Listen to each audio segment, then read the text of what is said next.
ఇంత అన్యాయం అంటే శ్వేతపత్రం అని మొదలుపెట్టినారు. అధికారంలోకి వచ్చిన మొదటి 2 వారాల్లోనే శ్వేతపత్రం అనే అబద్ధాల జాతర మొదలుపెట్టినారు. మొదలుపెట్టుడు 6 లక్షల కోట్ల అప్పు అయిందని మొదలు పెడతాడు. ఇవాళ ముఖ్యమంత్రి గారు మరి ఎన్నిసార్లు మారుస్తారో అంకె కూడా మాకు కూడా అర్థమవుతలేదు. మొదలుపెట్టినప్పుడు డిసెంబర్ 2023లో 6 లక్షల చిల్లర కోట్ల అప్పు అని చెప్పిండు కేసీఆర్ గారు చేసింది. ఇవాళ చెప్తున్నాడు నిన్న 8,29,000 కోట్లట. ఈ సంఖ్య రోజు రోజుకు మారుతూనే ఉంటుందా? సర్కార్ నడుపుతుండ్రా, సర్కస్ నడుపుతుండ్రా, ఏం నడుపుతున్నారు మీరు? 6 లక్షల కోట్లని చెప్పింది మీరే, మళ్ళీ ఇవాళ 8,29,000 కోట్లను అబద్ధం చెప్తుంది మీరే. అసలు వాస్తవం ఏంది?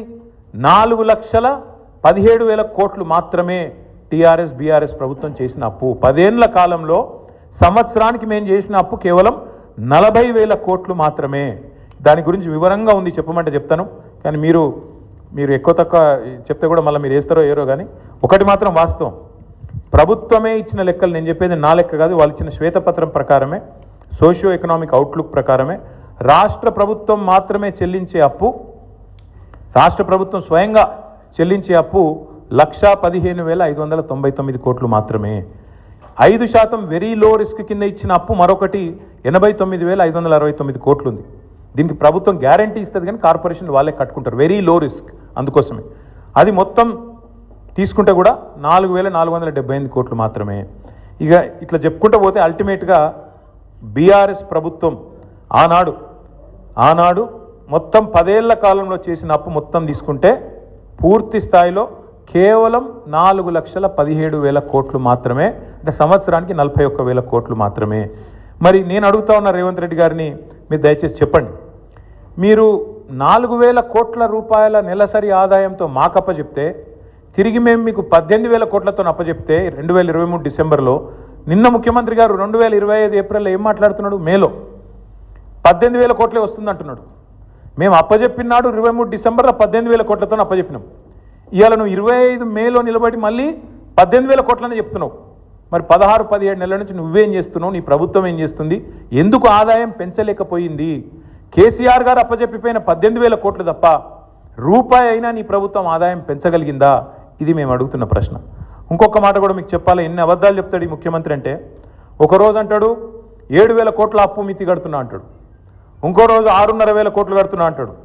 అసలు వాస్తవం ఏంది? అసలు మిత్తి అప్పు మొత్తం తీస్తే కూడా బడ్జెట్ డాక్యుమెంట్, ఇది నాది కాదు కవిత్వం, మొత్తం ఈ ప్రభుత్వం చెప్పిన లెక్క ఎంత తప్పు అంటే, రేవంత్ రెడ్డి గారు చెప్తుంది ఎంత పచ్చి అబద్ధం అంటే, ఒకరోజు 6,000 కోట్లని, ఒకరోజు 7,000 కోట్లని మొత్తం చెప్పింది ఒక ఎత్తు అయితే, మొన్న అసెంబ్లీలో మార్చి నెలలో అసెంబ్లీలో గత 14 నెలలలో రేవంత్ రెడ్డి చెప్పిండు, అది కూడా 14 నెలలలో 64,768 కోట్లు కట్టినా అని చెప్పిండు. బయటనేమో 7,000 కోట్లను ఒకసారి, 6,500 కోట్లను ఒకసారి, నిన్న 10,000 కోట్లు నెలకు అని చెప్తాడు. అసెంబ్లీలోనేమో 14 నెలల్లో 64,768 కోట్లు అని చెప్పిండు. అంటే అల్టిమేట్గా ఏంది? ఆయన చెప్పిన లెక్క ప్రకారం అసెంబ్లీలో చెప్పింది నెలకు 4,600 కోట్లు. అది కూడా తప్పే. 6,000 తప్పే, 6,500 తప్పే, 7,000 కోట్లు తప్పే, 10,000 కోట్లు తప్పే, నెలకు 4,626 కోట్లు కూడా తప్పే. ఇది ఆర్బీఐ రిపోర్టు.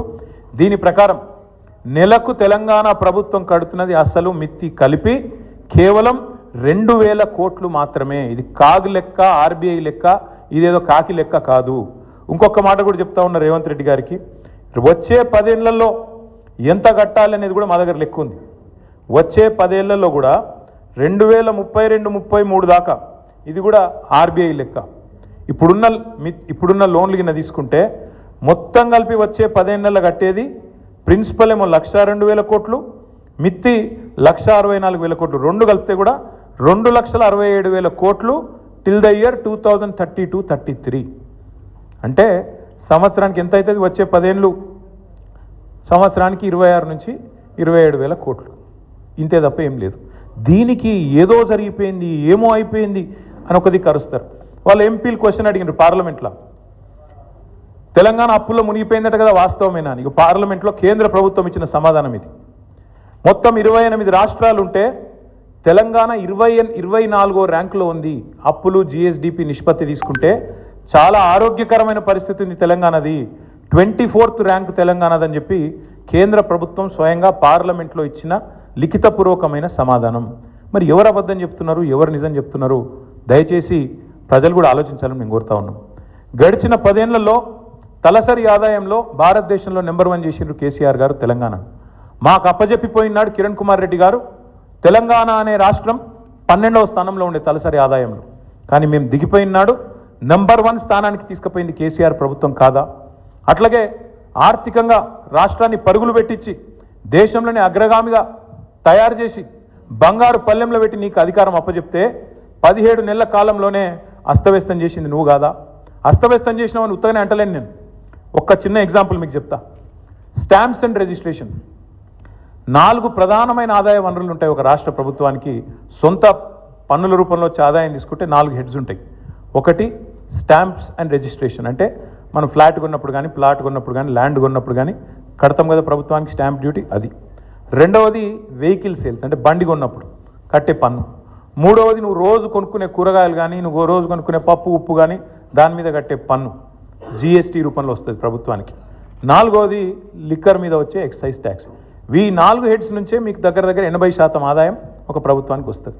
రేవంత్ రెడ్డి ఎంత గొప్పోడంటే ఈయన వచ్చినాక స్టాంప్స్ రిజిస్ట్రేషన్స్ వీళ్ళు అంచనా వేసింది మేము 2023-24లో కేసీఆర్ ప్రభుత్వం ఉన్నప్పుడు సంవత్సరానికి 14,295 కోట్ల ఆదాయం వచ్చేది. వీళ్ళ ప్రభుత్వం వచ్చినాక వీళ్ళు ఏం చేసిండ్రు, మేము చాలా పెద్ద పోటుగాలం, రియల్ ఎస్టేట్ అంటేనే రేవంత్ రెడ్డి అంటేనే రియల్ ఎస్టేట్ అని చెప్పి 2024-25 సంవత్సరానికి గాను ఒక 4,000 కోట్లు ఎక్కువ వేసుకున్నారు. అంచనా ఎంత వేసిండ్రు అంటే 18,000 కోట్ల పైచిలకు ఆదాయం వస్తుంది రాష్ట్రానికి అని లెక్కలేసిండ్రు. కానీ ఎంత వచ్చింది ఎవరికైనా? 14,000 కోట్లు మాత్రమే వచ్చింది. గత సంవత్సరం కంటే తగ్గింది. ఎందుకు తగ్గింది మరి? ఎందుకంటే మీ తప్పుడు నిర్ణయాలు, మీ తప్పుడు ఆలోచనలు.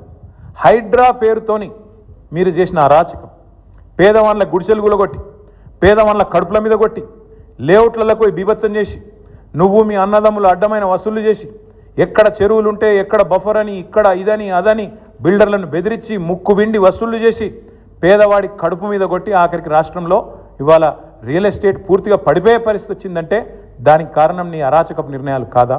ఇది వాస్తవం కాదా? స్వయంగా ప్రధానమంత్రి వచ్చి అన్నాడు ఆర్ఆర్ ట్యాక్స్ వసూలైతుంది ఇక్కడ అని, రాహుల్ రేవంత్ ట్యాక్స్. ఇది వాస్తవం కాదా? ఇలా బిల్డర్ దగ్గర స్క్వేర్ ఫీట్కి 200 రూపాయలు వసూలు చేస్తున్నమాట వాస్తవం కాదా? మరి కాదంటే నువ్వు ప్రధానమంత్రి మీద కేసు పెట్టి ఆ మాట అన్నందుకు. ఎందుకంటున్నా అంటే ఇట్లాంటి పనికిమాలిన పనులు చేయబట్టి ఇలా స్టాంప్స్ అండ్ రిజిస్ట్రేషన్ తగ్గింది.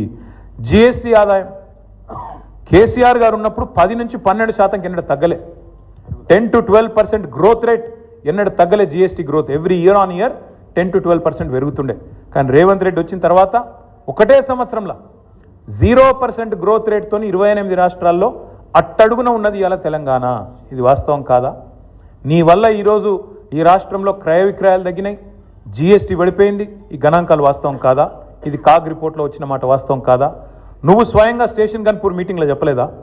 71,000 కోట్ల ఆదాయం తగ్గింది, రాబడి తగ్గింది రాష్ట్రానికి, నువ్వే చెప్పలేదా? అట్లాగే మీరే వెహికల్ సేల్స్లో కూడా ఒక నెగిటివ్ గ్రోత్ రేటు. ఒక లిక్కర్ మాత్రం పెరిగింది, మిగతా అన్నీ తగ్గినాయి. వాస్తవం ఏంది? ఎందుకు జరుగుతున్నది ఇది? ఒక కుటుంబ పెద్ద నిజంగా మన ఇంట్లో సమస్య ఉంటే కూడా కడుపులో పెట్టుకుంటాడు, కాపాడుకుంటాడు, 4 గోడల మధ్యలో మాట్లాడుకుంటారు. కానీ బజార్లో పడి మా రాష్ట్రం దివాలా తీసింది, మా రాష్ట్రం సంకనాకిపోయింది, మా రాష్ట్రం పూర్తిగా ఎయిడ్స్ పేషెంటు, క్యాన్సర్ పేషెంట్ అని ఎవడన్నా మాట్లాడతాడా? This is the intellectual bankruptcy of Congress party. That's why I said the state of Telangana is not bankrupt. The state of Telangana is not bankrupt. We are in a pink of health. It is the Congress that is intellectually bankrupt. It is Revanth Reddy who is morally bereft. అంతే తప్ప తెలంగాణకేం కాలే. ఒక కుటుంబంలో సమస్య ఉన్నా బయట చెప్పుకోము, బయట పడం బజార్లో. కానీ రేవంత్ రెడ్డి గారు దివాలా తీసిందని ఆఖరికి అడ్డగోలు మాటలు మాట్లాడితే చివరికి ఏమైపోయింది? ఇవాళ ఆఖరికి లంచం ఇచ్చి 170 కోట్ల లంచం ఇచ్చి ప్రభుత్వ భూములు తాకట్టు పెట్టి బ్రోకర్లకు పైసలు తెచ్చుకునే దుస్థితి వచ్చింది ఇవాళ తెలంగాణ ప్రభుత్వం యొక్క నిర్వాకం వల్ల. నేను ఇంకా గమ్మత్తైన మాట, నేను ఇంట్లో ఉన్నా, ఇక నేను రెస్ట్లో ఉన్నా, నేను వీడియో చూసి పరిశాన్ అయినా, ఇట్లా కూడా మాట్లాడచ్చు అని. ఢిల్లీకి పోతే అపాయింట్మెంట్లు ఇస్తలేరు, చెప్పులు ఎత్తుకపోతారేమో అని చెప్పి కలుస్తలేరు అన్నాడు. అమ్మతోడు చెప్తున్నా ఈ మాట, నేను ఎవరు చెప్పులు ఎత్తుకపోతారట. అరే చెప్పులు ఎత్తుకపోయేటోళ్ళు వేరే పార్టీ వాళ్ళు ఉన్నారు ఇక్కడ, అది వాళ్ళ కథ వేరు. చెప్పులు ఎత్తుకపోయింది నాకు అర్థం కాదు. ఢిల్లీకి పోతే అపాయింట్మెంట్లు ఇస్తలేరు, ఎవరు ఇస్తలేరు? రాహుల్ గాంధీ ఇస్తలేడు, వరకు కరెక్టే, నీకు ఇయ్యరు కూడా. ఎట్లు ఇస్తారు? నీకు తెలిసిపోయింది నీ కథ అంతా. ఇయ్యరు. ఈ కొత్తగా ఎవరైనా చుట్టపోడు కొత్తగా వస్తేనేమో మర్యాద ఇస్తారు ఎవరైనా సరే, 4 రోజులు ఉంటుంది మర్యాద.